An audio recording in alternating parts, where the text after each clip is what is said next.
হন, ঘরের ভিতরে পড়ালেখা করবি, কোনো ধরনের মোবাইল টিপবি না। মোবাইল টিপতে দেখলে তোর খবর আছে। আচ্ছা বাবা। তাইলে আমি বাইরে গেলাম, তুই ঘরের ভিতরে পড়।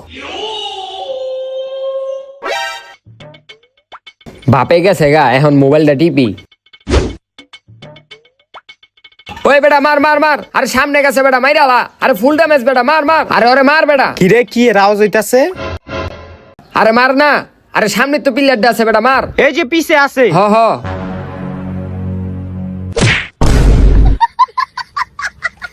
তুই পড়ালেখা না কইরা যে মোবাইল টিপতাছ, মোবাইল দে। ভালো কইরা পড়, আবার যদি দেই তোরা মোবাইল টিপতে, তোর খবর আছে। তুমি মোবাইল লয়ে গেছো তো কি হইছে, আমার কাছে আরেকটা মোবাইল আছে। না এমনি মোবাইল টিপলে হইব না, বাপে তো বুঝে যাবো গা, কিছু একটা করতে হইব।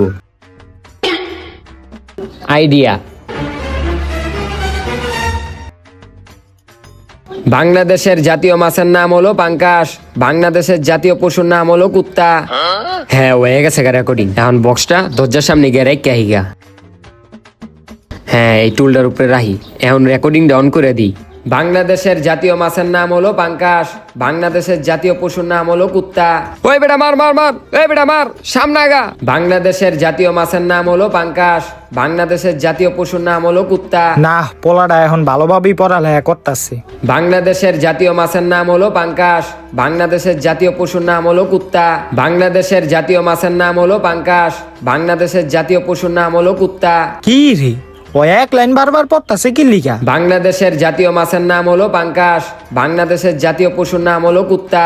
বাংলাদেশের জাতীয় মাছের নাম হলো পাঙ্কাশ।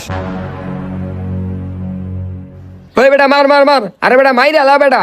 কি রে, তুই ঘরের ভিতরে মোবাইল টিপতাছ? তোর খবর আছে। ছেড়ে দাও। আর মোবাইল টিপবি?